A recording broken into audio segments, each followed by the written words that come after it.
Students, आज हम लोग एक बहुत ही इंपॉर्टेंट सा लेक्चर स्टार्ट करने वाले हैं, जिसमें हम लोग पिछले वीडियोस में बात किया था परसेंटेज कॉम्पोजिशन, जो हमारा मूल कॉन्सेप्ट का सीरीज चल रहा है, क्लास 11th का मूल concept.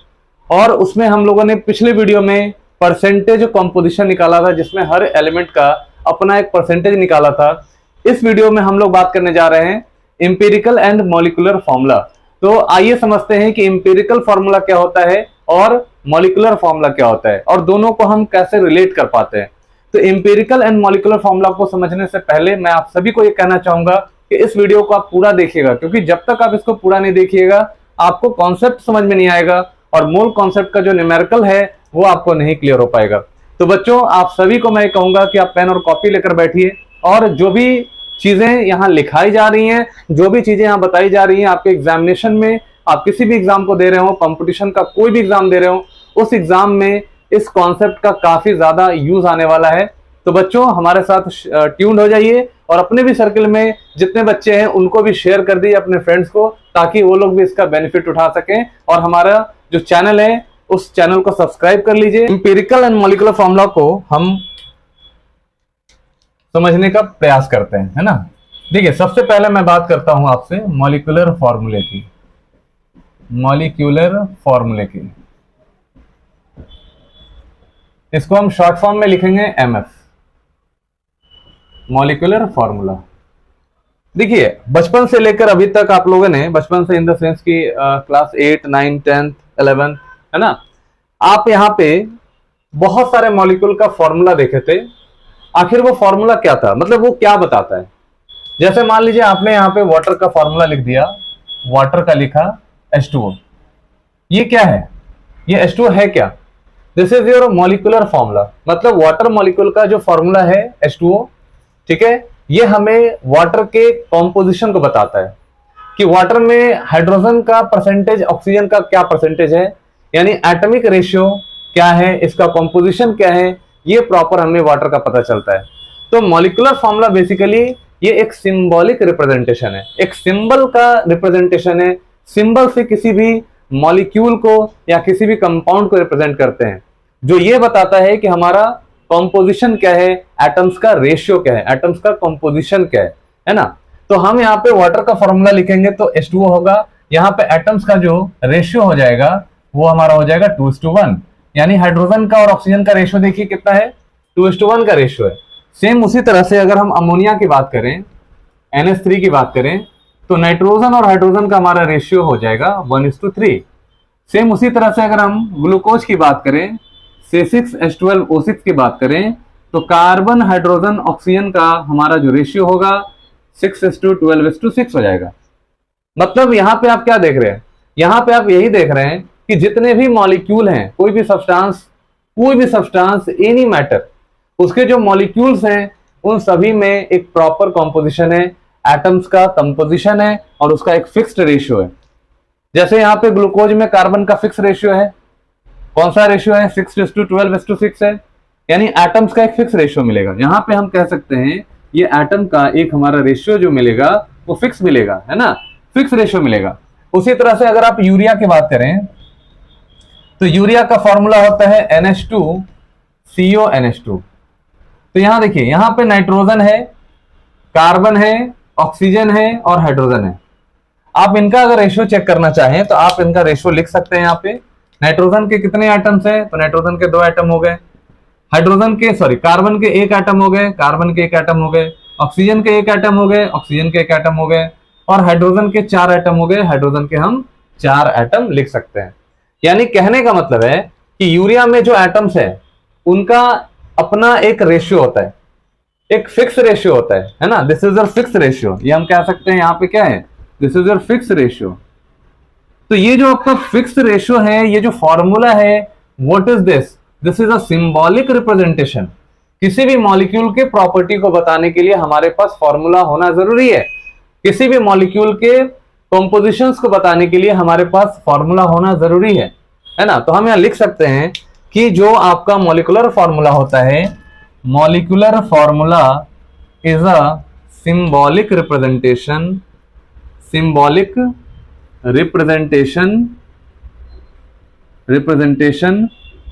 Of a molecule of a substance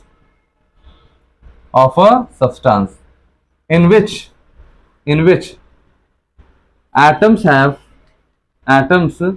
have fixed composition, यानी in which atoms are present, लिख देना, atoms are present in a fixed ratio, atoms हमारा एक फिक्स रेशियो में प्रेजेंट होगा, है ना। यानी हम कह सकते हैं actual number of atoms present in a formula. ठीक है, याद रखिएगा कि हमारा जो नंबर ऑफ एटम्स होगा वो एक्चुअल होगा। किसी भी फॉर्मूले में अगर एक्चुअल नंबर ऑफ एटम्स को हमने दिखाया है तो वो फॉर्मूला हमारा मॉलिक्यूलर फॉर्मूला बन जाता है। यानी कि सिंपल हम कह सकते हैं मॉलिक्यूलर फॉर्मूले के अंदर हम एक्चुअल नंबर ऑफ एटम्स की बात करते हैं, है ना। अब एक्चुअल नंबर ऑफ एटम्स का मतलब हुआ कि जैसे वाटर का हमारा एटम्स का रेशियो देखिए 2:1 का हो गया, अमोनिया का हो गया हमारा 1:3 का, ग्लूकोज का हमारा 6:12:6 का हो गया। ये एक्चुअल नंबर ऑफ एटम्स है, ये फिक्स नंबर ऑफ एटम है। तो हर मॉलिक्यूल का, हर कंपाउंड का अपना एक फिक्स रेशियो होता है एटम्स का, है ना। फिक्स फॉर्मूला होता है, फिक्स नोटेशन होता है ना। तो ये सब हमारा मॉलिक्यूलर फॉर्मूला के लिए हमारा एक प्रॉपर रिप्रेजेंटेशन होता है। तो बच्चों इसको स्क्रीनशॉट कर लीजिए। अब मैं आपको इंपेरिकल फॉर्मूला बताने जा रहा हूं। चलिए अब बात करते हैं हम इंपेरिकल फॉर्मूले की।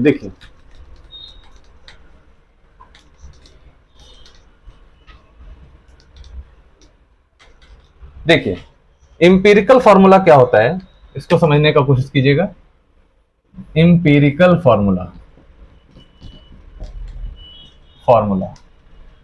देखिए, इंपेरिकल फॉर्मूला ये एक simplest formula of the compound, formula of the molecule और अ कंपाउंड। देखिए सबसे सिंपल सा लैंग्वेज में मैंने आपको ये बता दिया है कि इंपेरिकल फॉर्मूला किसी भी कंपाउंड का, किसी भी मॉलिक्यूल का एक सिंपलेस्ट फॉर्मूला होता है।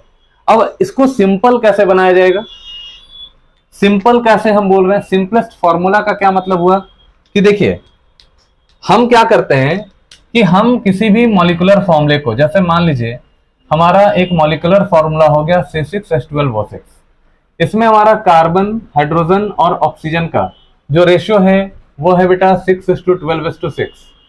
तो ये हमारा फिक्स रेशियो होगा। तो अगर ये रेशियो हमारा फिक्स हो गया, इसका मतलब हमारा ये मॉलिक्यूलर फॉर्मूले को रिप्रेजेंट करता है, MF मॉलिक्यूलर फॉर्मूले को रिप्रेजेंट करता है। तो फिक्स नंबर ऑफ एटम है। अब देखिए अब सिंपलेस्ट फॉर्मूला कैसे बनेगा, तो देखिए बेटा यहां पे सिंपलेस्ट फॉर्मूला जो बनता है, simplest formula is formed by simplest ratio,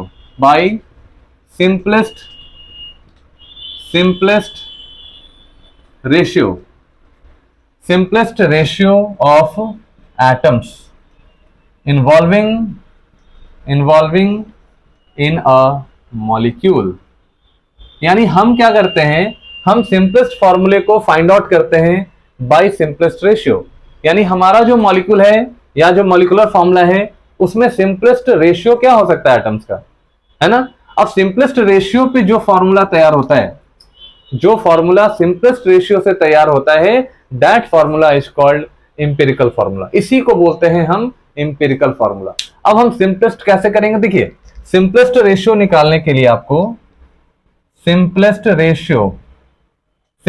ratio आपको अगर निकालना है, आपको क्या करना होगा, relative ratio of atoms find करने होंगे।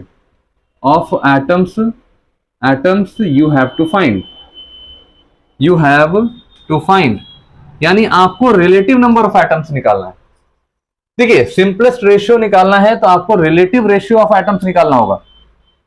अब ये रिलेटिव नंबर ऑफ एटम्स क्या है, इसको आगे मैं जब लेक्चर को आगे बढ़ाऊंगा तो आपको धीरे धीरे ये चीज समझ में आने लगेगा। अभी चूंकि फील करने की कोशिश करिए कि हम क्या बताना चाह रहे हैं, है ना। देखिए सिंपलेस्ट रेशियो हम अब निकालने जा रहे हैं। जैसे मान लीजिए हमारे पास ग्लूकोज का रेशियो क्या था, कार्बन, हाइड्रोजन, ऑक्सीजन। इसमें हमारा 6 एटम था, यहाँ पे हमारा 12 एटम था, and here is your 6 atom. तो ये हमारा फिक्स्ड रेशियो हो गया, फिक्स्ड हो गया। अब हम इसका सिंपलेस्ट रेशियो निकालते हैं और सिंपलेस्ट रिलेटिव रेशियो निकालते हैं। तो बेटा एक बात यहाँ पे ध्यान से समझ लेना, या तो आप इसको डिवाइड करें किसी भी नंबर से, ठीक है, रेशियो हमारा फिक्स होना चाहिए, ध्यान से समझिएगा, रेशियो फिक्स होना चाहिए। तो ऐसा कौन सा सिंपलेस्ट रेशियो है जिसमें किसी भी नंबर से हम अगर मल्टीप्लाई कर दें या डिवाइड कर दें तो आवर रेशियो इज सिंपलेस्ट, है ना, वो हमेशा उसी रेशियो में मेंटेन रहेगा। तो हम यहाँ पे सबसे स्मॉलर वाले से डिवाइड कर देते हैं, है ना। तो अगर हम इसको डिवाइड कर देंगे तो ये 1 हो जाएगा, ये 2 हो जाएगा, ये 1 हो जाएगा। यानी कहने का मतलब है कि ग्लूकोज का इंपेरिकल फॉर्मूला आपका निकल कर आ गया। पहले सिंपलेस्ट रेशियो देख लो, सिंपलेस्ट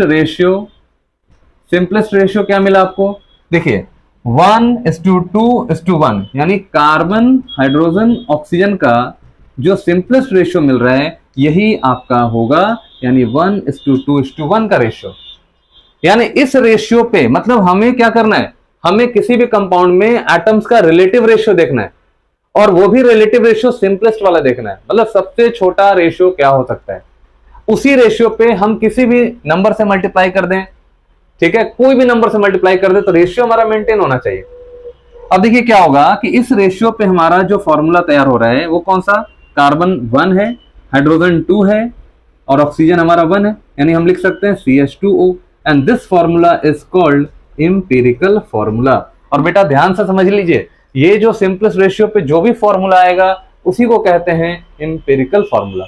जैसे एक और एग्जांपल मैं आपको दूं, देखिए मैं बात कर रहा हूं हाइड्राजिन की। हाइड्राजिन का मॉलिक्यूलर फॉर्मूला होता है N2H4। तो जब भी मैं मॉलिक्यूलर फॉर्मूले की बात करूं तो आप समझ लीजिएगा एग्जैक्ट नंबर ऑफ एटम्स की मैं बात कर रहा हूं, कि हाइड्रोजन का मतलब ही होता है 2 नाइट्रोजन होना चाहिए और 4 हाइड्रोजन होना चाहिए। अब जैसे यहाँ पे मान लीजिए, यहाँ पे अगर हम देखें नाइट्रोजन हाइड्रोजन का सिंपलेस्ट रेशियो, तो नाइट्रोजन के कितने एटम्स है, अभी कितने एटम्स है, अभी हमारे 2 एटम हो गए नाइट्रोजन के और 4 एटम हो गए हाइड्रोजन के। अब इसका सिंपलेस्ट निकालना है, रिलेटिव रेशियो निकालना है, मतलब n के रिलेटिव हाइड्रोजन का क्या एटम होगा और हाइड्रोजन के रिलेटिव नाइट्रोजन का क्या एटम होगा। तो अगर हमें रिलेटिव एटम निकालना है तो हम यहाँ पे क्या करेंगे, स्मॉलेस्ट वाले से डिवाइड कर देंगे, डिवाइड कर देना, 2 को 2 से डिवाइड कर दो, यहाँ पे भी 2 को डिवाइड कर दो, तो कितना हो जाएगा बताओ, 1 2। यानी कि हमारा जो रेशियो निकल कर आ रहा है नाइट्रोजन हाइड्रोजन का सिंपलेस्ट रेशियो दैट इज 1:2। अब देखिए इससे सिंपल नहीं हो सकता, इससे सिंपल नहीं हो सकता है। तो इस सिंपलेस्ट रेशियो पे हमारा जो फॉर्मूला बन रहा है this is your empirical formula, यानी NH2 हो जाए। तो बेटा इस बात को अच्छे से दिमाग में रखिएगा कि जब भी हम किसी मॉलिक्यूलर फॉर्मूले के एटम्स को सिंप्लीफाई करते हैं और सिंपलेस्ट करते हैं और उससे जो फॉर्मूला बनता है हमारा that is called your empirical formula, है ना, इंपेरिकल फॉर्मूला बनता है। तो इसको जल्दी से इसका आप स्क्रीनशॉट निकालिए, मैं इसके आगे बात।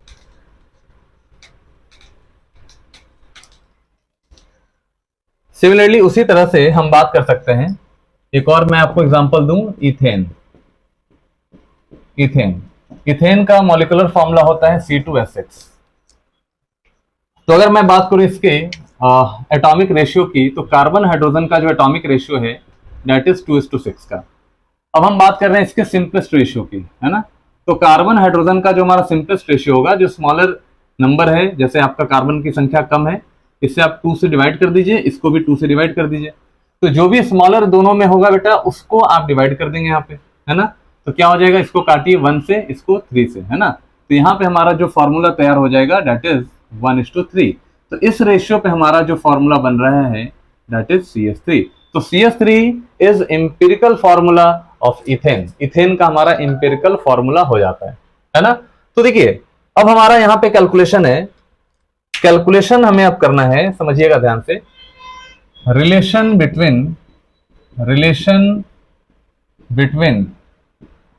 Between empirical formula and molecular formula. अब बात करते हैं क्या रिलेशन है दोनों में, इंपेरिकल में क्या रिलेशन है, मॉलिक्यूलर में क्या रिलेशन है। तो देखिए बेटा यहाँ पे ध्यान से समझिए, मॉलिक्यूलर फॉर्मूला बराबर होता है empirical formula to whole n, ये फॉर्मूला याद रखिएगा, बहुत इंपॉर्टेंट है। जहां पे n का वैल्यू 1 2 3 4 ऐसा कुछ भी पॉजिटिव नंबर हो सकता है, 1 2 3 4 कुछ भी आप ले लें। जैसे एक एग्जांपल के तौर पे मानिए, सपोज करिए कि आपका इंपिरिकल फॉर्मूला दिया हुआ है। इंपिरिकल फॉर्मूला आपका दिया है CH2O। सपोज करते हैं कि इंपिरिकल फॉर्मूला हमारा CH2O दिया हुआ है, ठीक है। आपसे कह रहा है कि मॉलिक्यूलर फॉर्मूला निकालो, तो मॉलिक्यूलर फॉर्मूला क्या लिखेंगे आप? तो मॉलिक्यूलर फॉर्मूला के लिए इंपिरिकल फॉर्मूला और n का वैल्यू इज गिवन, यहां लिखेंगे हम given n is equal to 6।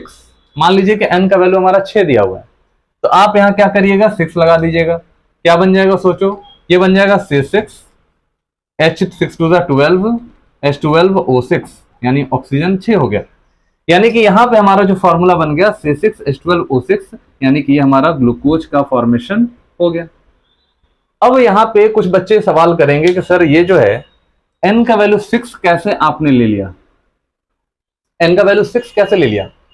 तो बेटा n का कैलकुलेशन होता है ना। तो n का वैल्यू 6 तभी आता है जब आप इसको कैलकुलेट करते हैं, आप इसको कैलकुलेट करते हैं। अब n कैलकुलेट हो जाएगा तो आपका निकल जाएगा इंपिरिकल फॉर्मूला। तो उसके लिए आप यहां पे समझ लीजिए, उसके लिए आपको यहां पे निकालना है molecular formula mass. Molecular formula mass, यानी कि मॉलिक्यूलर फॉर्मूला मास आपको निकालना है, ठीक है ना। देखिए, एक हमारा मॉलिक्यूलर फॉर्मूला मास होगा, दूसरा हमें क्या करना है, दूसरा हमें लिखना है empirical formula mass. Empirical formula mass, ठीक है, यानी इंपिरिकल फॉर्मूला मास। तो जब आप मॉलिक्यूलर फॉर्मूले मास को इंपिरिकल फॉर्मूले मास से डिवाइड करिएगा तो यहां n का वैल्यू आ जाएगा, है ना। और जब आपका n का वैल्यू आ जाएगा तो आपका इंपिरिकल फॉर्मूला निकल जाएगा, यानी सॉरी मॉलिक्यूलर फॉर्मूला निकल जाएगा। मॉलिक्यूलर फॉर्मूला बराबर empirical formula to the n। तो जो भी आपका इंपिरिकल फॉर्मूला दिया रहेगा, यहां n का वैल्यू निकाल लीजिए और आपका यहां इंपिरिकल फॉर्मूला दिया है, n से मल्टीप्लाई कर दीजिए, आपका मॉलिक्यूलर फॉर्मूला आ जाएगा। जैसे एक एग्जांपल से मैं समझाने का कोशिश करता हूं। जैसे देखिए, एक क्वेश्चन करते हैं, लेट वेपर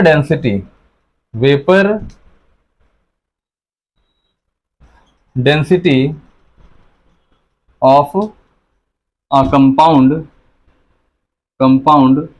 इज 73। मान लेते हैं कि हमारा वेपर डेंसिटी किसी कंपाउंड का 73 दिया हुआ है, and empirical formula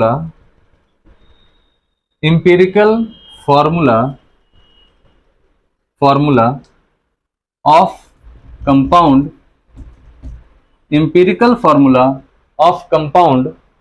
is given, that is empirical formula हमारा मान लीजिए किसी भी कंपाउंड का दिया गया है। सपोज करिए कि हम यहां पे ले रहे हैं empirical formula is CH। मान लीजिए कि हमारा इंपिरिकल फॉर्मूला CH हो गया, तो आपसे कह रहा है कि बताओ इसका मॉलिक्यूलर फॉर्मूला क्या है ना। मॉलिक्यूलर फॉर्मूला आप चलिए निकाल के देखते हैं। तो देखिए यहाँ पे फाइंड करना है क्या, फाइंड मॉलिक्यूलर फॉर्मूला। देखो बड़ा आसान सा क्वेश्चन यहाँ पे पूछा जा रहा है, कह रहा है कि वेपर डेंसिटी दिया हुआ है। तो बेटा देखो यहाँ पे हम सॉल्यूशन करने जा रहे हैं, सॉल्यूशन कर रहे हैं। वेपर डेंसिटी बराबर होता है मोलर मास डिवाइड बाई 2। तो यहाँ से आपको मोलर मास निकल जाएगा, that is 2 times of vapour density, यानी 2 × 73 हो गया, ठीक है ना। तो मोलर मास आपको पता चल गया। अब इंपिरिकल फॉर्मूला दिया है, देखो यहाँ पे, अब इंपिरिकल फॉर्मूला से इंपिरिकल फॉर्मूला मास आ जाएगा, यानी यहाँ पे मोलर मास हो गया, मोलर मास हो गया यहाँ पे। अब इंपिरिकल फॉर्मूला मास आप निकाल लो। तो इंपिरिकल फॉर्मूला मास कितना होगा, 12 1 कितना हो जाएगा 13, यानी कि यहाँ पे 13 हो गया। अब क्या करेंगे, n का वैल्यू निकालेंगे। तो देखिए n का वैल्यू कैसे निकलता है, तो molecular mass divide by empirical formula mass. तो यहाँ n निकल जाएगा। तो बताओ बेटा यहाँ पे मॉलिक्यूलर फॉर्मूला कितना दिया है, that is 2 × 73 divide by empirical mass कितना दिया हुआ है, इंपिरिकल मास इज 13। आप इसको सॉल्व करेंगे तो n का वैल्यू आ जाएगा। अब जो n का वैल्यू आया है, मान लीजिए कि n का वैल्यू जो भी आएगा, है ना। सपोज करते हैं n का वैल्यू हमारा 11 आ गया, सपोज करते हैं n का वैल्यू हमारा 11 आ गया। इसको सॉल्व करिए, n का वैल्यू 11 आ गया। वो आपसे कह रहे हैं कि मॉलिक्यूलर फॉर्मूला बताओ। तो अभी मैंने आपको मॉलिक्यूलर फॉर्मूला का एक डेफिनेशन या फॉर्मूला जो है वो हमने दिया है, मॉलिक्यूलर फॉर्मूला बराबर empirical formula to whole n.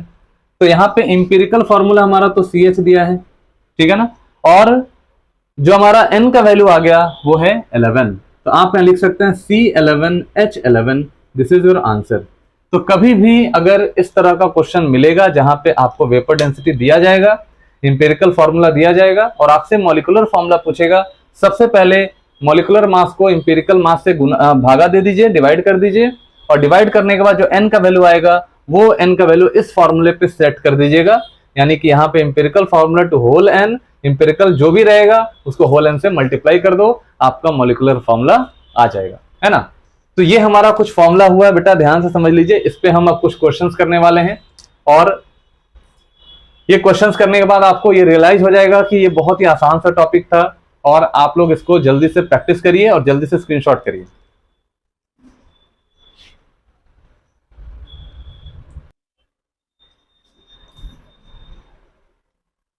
तो आइए बच्चों इस क्वेश्चन को देखते हैं। कह रहा है कि find the empirical formula of the following compounds. तो देखिए यहाँ पे हमारा मॉलिक्यूलर फॉर्मूला दिया है और इसका इंपेरिकल फॉर्मूला निकालना है।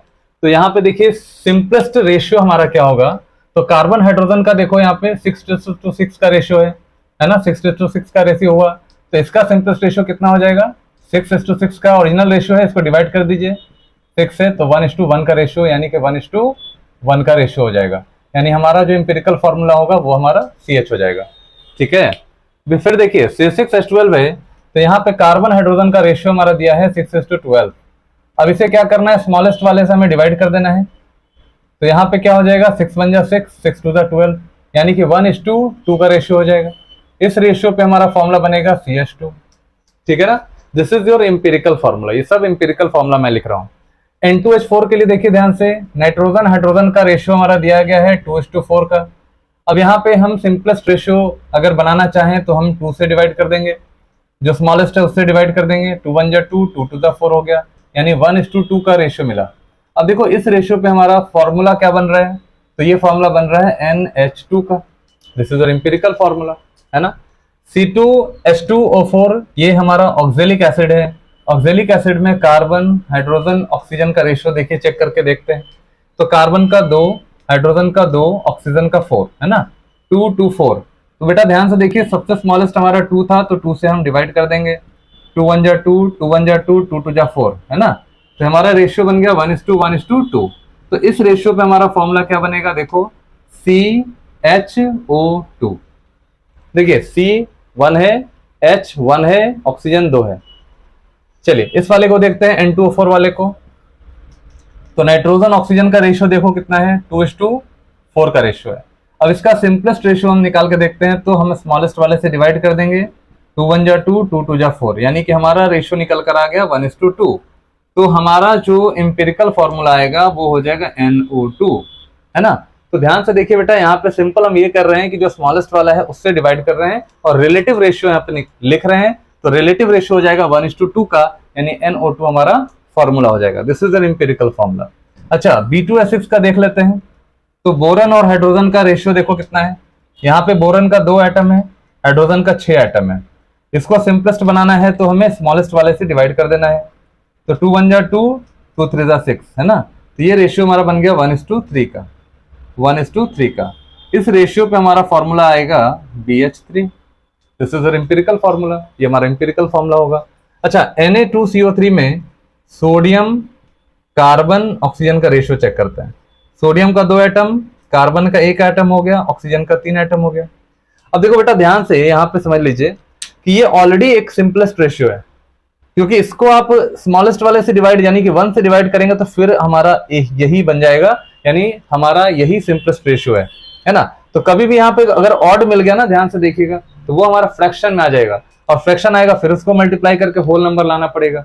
तो इसीलिए हम क्या करते हैं कि जब भी इस तरह का अगर रेशियो मिले, यानी कि आपका ऐसा कोई रेशियो मिल जाए जिसमें हमारा कोई ऑड नंबर है ना। अगर ऑड नंबर है तो ये भी ध्यान रखिए, जैसे मान लो 9 नंबर है, 9 है ना, सपोज करते हैं यहाँ पे 9 होता, ठीक है, 9 होता है, यहाँ पे आपका 3 होता, तो ये दोनों ऑड नंबर है। यहाँ पे मान लो आपका 2 होता, तब भी देखिए, तब भी यहाँ पे देखिए, इसको हम इस तीनों में हम कोई भी नंबर से डिवाइड नहीं दे सकते हैं जो इक्वली कट जाए तीनों को, है ना, तीनों काट सके। जैसे हम यहाँ 2 से करेंगे तो ये तो कट जाएगा, लेकिन ये दोनों नहीं कटेगा।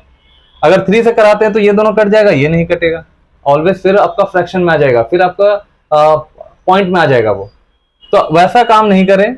जब भी आपका ऐसा कोई भी नंबर का रेशियो मिले जो कि हमारा तीनों से कट रहा है, तभी आप डिवाइड करिए, नहीं तो फिर आपको करने की जरूरत नहीं है, वो सिंपलेस्ट रेशियो हुआ, है ना। तो ऑलरेडी यहाँ पे क्या हुआ, दिस इज सिंपलेस्ट रेशियो, यानी इसका इंपेरिकल फॉर्मूला और मॉलिक्यूलर फॉर्मूला दोनों सेम होगा। ध्यान रखिएगा, यहाँ पे मैं लिख दे रहा हूँ इसको। यहाँ पे सोडियम का 1 एटम है, कार्बन का 1 एटम है, ऑक्सीजन का 3 एटम है। तो ऑलरेडी अ सिंपलेस्ट रेशियो, यहाँ पे लिखेंगे ऑलरेडी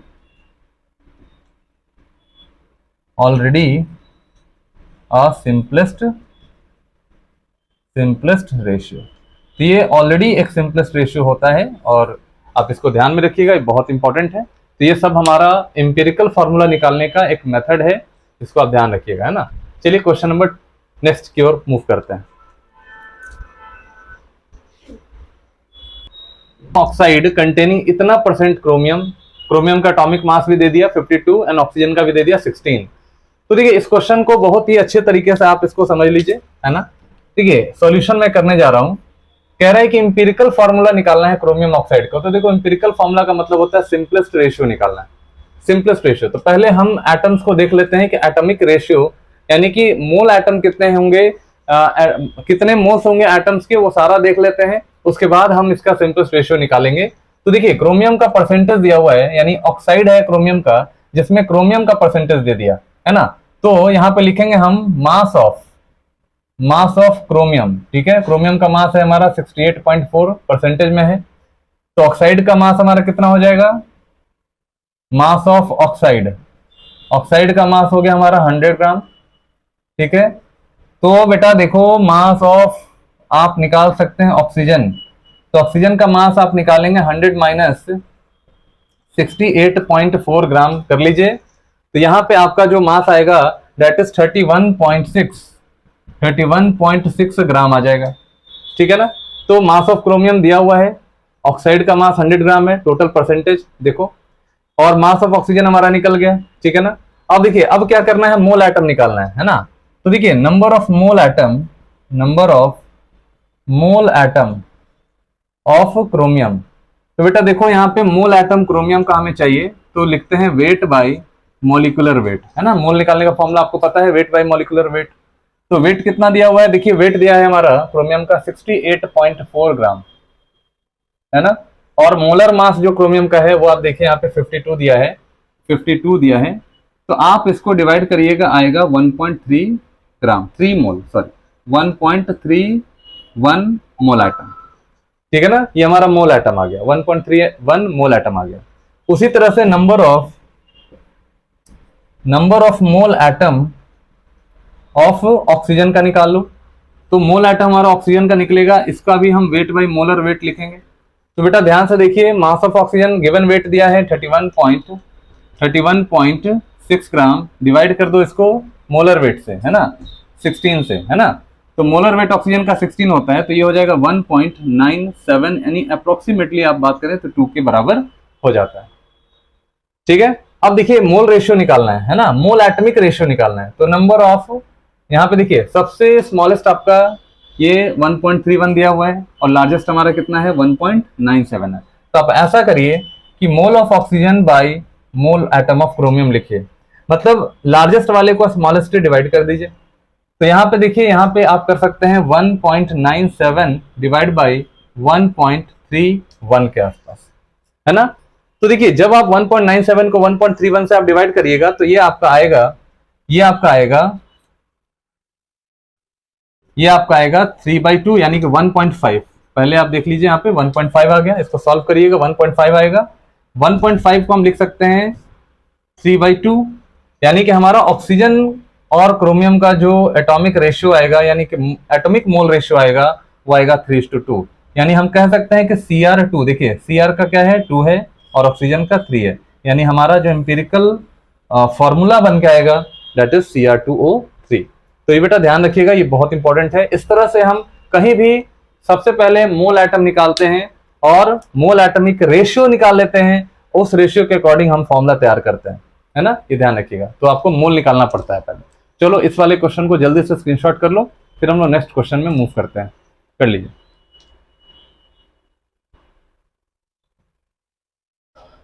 आइए सेकेंड नंबर क्वेश्चन देखते हैं।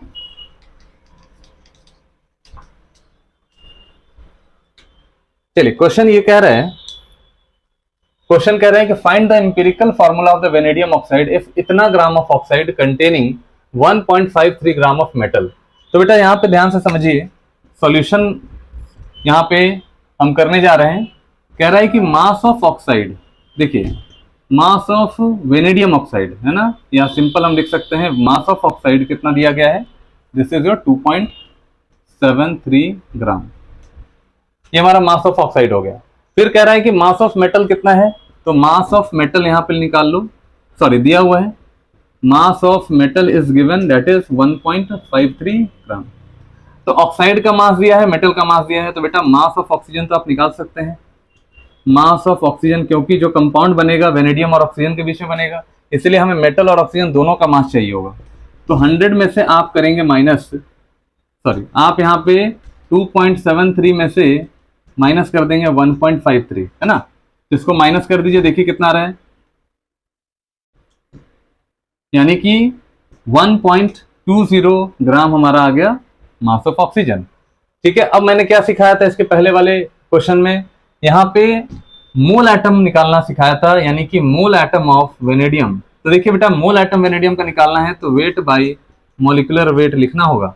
तो वेट कितना दिया है मेटल का यानी वेनेडियम का, तो ये है 1.53 डिवाइड बाय मोलर मास, देखो वेनेडियम का कितना है, वेनेडियम का है 51। उसी तरह से मोल एटम ऑफ ऑक्सीजन निकाल लीजिए, वेट बाय मोलर वेट। तो बेटा वेट कितना दिया है ऑक्सीजन का, देखिए 1.20 डिवाइड बाय ऑक्सीजन का हमारा 16 होता है। तो जब आप इसको डिवाइड करेंगे तो डिवाइड करने के बाद आपका आंसर जो आएगा 0.03 आएगा, और इसका जो आंसर आएगा आपका 0.075 आएगा, 0.075 आएगा। ठीक है, तो यहाँ पे देखिए, यहाँ पे वेनेडियम और ऑक्सीजन का जो मोल रेशियो आ गया वो आपका दिस इज गिवन, है ना, ये हमारा मोल रेशियो आ गया। अब यहाँ क्या करेंगे हम, NV/NO यानी कि ratio of the mole atom लिखेंगे हम। तो ratio of the mole atom हम लिखते हैं कितना, वेनेडियम का है 0.03 और ऑक्सीजन का कितना दिया है 0.075। यहाँ पे आप 0 कर दीजिए, अब पॉइंट हटा दीजिए, पॉइंट हटाने के बाद आपका आएगा 30 डिवाइड बाई 75, है ना। अब यहाँ देखिए इसको सॉल्व करते हैं, 5 से 6 टाइम्स में कटेगा, 15 टाइम्स में कटेगा, 5 3 जा 15, सॉरी 3 5 जा 15 एंड 3 2 जा 6, यानी कि हमारा जो NV/NO का रेशियो आ रहा है वो आ रहा है 2:5। यानी हम कह सकते हैं कि जो फॉर्मूला तैयार होगा V2O5 फॉर्मूला, यानी empirical formula is V2O5। This is your answer. तो बच्चों इसी तरह का क्वेश्चन आपको इंपेरिकल फॉर्मूला और मॉलिक्यूलर फॉर्मूला के ऊपर मिलेगा। आप इसको आपको करने आना चाहिए, आपको मोल एटम निकालने आना चाहिए। मोल एटम निकल गया, उसका रेशियो ले लीजिए, आपका इंपेरिकल फॉर्मूला आ जाएगा। चलिए नोट डाउन करिए।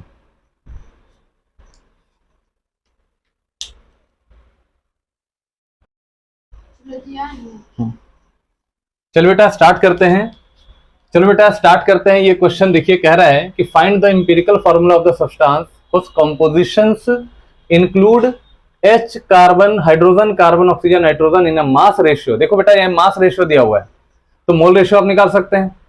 तो सबसे पहले आपको मास रेशियो से मोल रेशियो में कन्वर्ट कर लेना है, और मोल रेशियो के बाद आप रिलेटिव स्मॉलेस्ट रेशियो निकालिएगा, वही आपका क्या होगा, इंपेरिकल फॉर्मूला होगा। तो सबसे पहले हम यहाँ पे देखेंगे कि मास रेशियो क्या है। देखिए मास रेशियो दिया हुआ है, यानी कि mass of hydrogen, mass of carbon, mass of oxygen और मास ऑफ नाइट्रोजन। ठीक है, इसका जो रेशियो दिया है वो कितना है, 1:3:4:7, ये रेशियो हमारा दिया हुआ है। अब क्या करिएगा, अब मोल रेशियो निकालना होगा, यानी कि mole ratio of hydrogen, mole ratio of carbon, mole ratio of oxygen और मोल रेशियो ऑफ नाइट्रोजन, आपको ये निकालना है।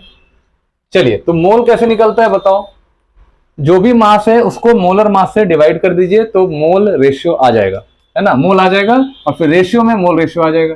यानी कि 1 हमारा यहाँ मास दिया हुआ है। इसका देखिए हाइड्रोजन का जो मास होता है वो बेटा होता है, ध्यान से समझिए, 1। यहाँ पे देखिए 3 है, किसका मास, कार्बन का। कार्बन का गिवन मास है, मोलर मास होता है 12। चलिए ऑक्सीजन की बात करें तो ऑक्सीजन का मास दिया हुआ है 4 और ऑक्सीजन के लिए मोलर मास 16 होता है। फिर यहाँ देखिए 7 है दिया हुआ है, किसका, नाइट्रोजन का, मोलर मास होता है 14। अब आप इसको देखिए डिवाइड करके कितना आएगा, 4 टाइम्स में कट जाएगा, 4 4 जा 16 हो जाएगा, 7 2 जा 14 हो जाएगा। तो यहाँ पे जो मोल रेशियो है वो आपका कितना आ गया, मोल रेशियो हमारा आ गया 1:1 divide by 4 ratio 1 divide by 4 ratio 1 divide by 2। तो this is your mole ratio. अब क्या करना है, तो देखिए ये चूंकि फ्रैक्शन में है, हमें क्या करना है, इसको होल नंबर में लेकर आना है। तो बेटा होल नंबर में लेकर आने के लिए हमें 4 से इसको मल्टीप्लाई कर लेना है। तो देखिए हमारा जो प्रॉपर आंसर आ जाएगा वो कैसा होगा, देखिए n of h ratio n of c ratio n of o ratio n of n proportion to 4 times of 1 ratio 4 times of 1/4 ratio 4 times of 1/4 ratio 4 times of 1/2। ठीक है, इसको सॉल्व करेंगे, आपका आंसर कितना आएगा, 4 रेशियो 1 रेशियो, काट दीजिए इसको भी काटिए, इसको भी काटिए 2 टाइम्स में, 1 रेशियो 2। यानी इस रेशियो में हमारा क्या फॉर्मूला बनेगा। तो बेटा ध्यान से समझिए, हाइड्रोजन हमारा कितना आ गया, 4 आ गया, H4 आ गया, है ना। कार्बन कितना आ गया, 1 आ गया, कार्बन 1 आ गया। फिर ऑक्सीजन कितना आ गया, 1 आ गया, ऑक्सीजन 1 लिखेंगे। और फिर नाइट्रोजन हमारा 2 आ गया, यानी कि नाइट्रोजन हम 2 लिखेंगे। यानी फॉर्मूला हमारा बन गया N2H4CO। मिला लो, N2, यहाँ N2 तो है नहीं, यहाँ N2H4CO। देखो ये हमारा करेक्ट ऑप्शन हो गया। यहाँ पे N2H4 नहीं है, CO है, N2H4CO होना चाहिए, CO2 दिया है, यानी हमारे लिए करेक्ट ऑप्शन हो जाएगा बी नंबर। तो सबसे पहले मास रेशियो से हम क्या निकालेंगे, यहाँ पे मोल रेशियो निकालेंगे, और उस मोल रेशियो से सिंपलेस्ट फॉर्मूला निकालने का, होल नंबर रेशियो निकालने का कोशिश करेंगे। तो हमारा ये होल नंबर रेशियो आ गया। This is your formula, empirical formula. ये हमारा हो जाता है बेटा, ध्यान से समझिए, this is your empirical formula. तो चलिए क्वेश्चन ये देखते हैं। कह रहा है कि a compound x and y has equal mass of them, इनका मास जो है वो बराबर है, if their atomic weights are इतना respectively, molecular formula of that compound will be. यानी हमें यहाँ पे मॉलिक्यूलर फॉर्मूला फाइंड करना है। तो देखिए आपके पास इंफॉर्मेशन क्या दिया हुआ है, हमारे पास इंफॉर्मेशन है कि जो कंपाउंड बनेगा वो x और y के मिलने से बनेगा। यानी हमारा x और y के मिलने से बनेगा, और दोनों का मास भी बराबर है। यानी कि मास ऑफ, देखो बेटा यहाँ पे मैं सॉल्यूशन करने जा रहा हूं, मास ऑफ x बराबर हो गया मास ऑफ y। ठीक है ना, ये गिवन है। और दोनों का एटॉमिक मास दिया हुआ है, यानी मोलर मास ऑफ x दिया हुआ है, बेटा ध्यान से समझिए, मोलर मास दिया हुआ है x का 30 और मोलर मास दिया हुआ है y का 20। तो क्या आप यहाँ मोल रेशियो निकाल सकते हैं। देखिए यहाँ पे एक चीज समझ लीजिए, ये गिवन वेट लिखिएगा, गिवन वेट ऑफ x बराबर given weight of y, and molar mass of x is 30, molar mass of y is 20। तो क्या यहाँ पे आप मोल रेशियो निकाल सकते हैं, बिल्कुल निकाल सकते हैं। Mole ratio is weight of x divide by molar mass of x, that is 30। उसी तरह से आप निकाल सकते हैं मोल ऑफ y निकाल लीजिए। मोल ऑफ y कितना हो जाएगा बेटा, बोलो, mole of y weight of y divide by molar mass of y निकाल सकते हैं, लिख सकते हैं। तो मोलर मास ऑफ y का आपका कितना दे दिया, 20 दे दिया, है ना। अब आपको क्या करना है, दोनों का मोल फाइंड हो चुका है, अब आपको मोल रेशियो निकालना है। तो क्या करिएगा, मोल रेशियो निकालिए, यानी nx डिवाइड बाई ny। तो बेटा देखो nx कितना है, wx बाई 30, तो wx बाई हम लिखेंगे 30, बिग वाला डिवाइड लीजिए, wy बाई आपका दिया है 20। अब देखिए कह रहा है कि wx जो है वो wy के बराबर है, तो wx और wy यहाँ पे कैंसिल हो गया, देख लो कैंसिल हो गया, और ये 20 आ जाएगा आपका ऊपर और 30 आ जाएगा नीचे। तो यहाँ से 0 से 0 कैंसिल कर दो, तो ny यानी कि मोल रेशियो देखो कितना आ रहा है, x का 2 आ रहा है और y का 3 आ रहा है, यानी x2y3। हमारा जो एम्पिरिकल फॉर्मूला आएगा ये हमारा आएगा x2y3। यानी हमारा जो ऑप्शन अगर है दिया हुआ है x2y3, तो हम उस ऑप्शन को टिक करेंगे। This is your empirical formula. तो इसी के साथ बेटा इंपीरिकल फॉर्मूला का सारा क्वेश्चन जो है वो हम लोग कर चुके। जो भी इंपॉर्टेंट क्वेश्चन था और जिस तरह से क्वेश्चन पूछा जाता है ये सारा क्वेश्चन हम लोगों ने कर लिया। अब एक से दो क्वेश्चन मैं आपको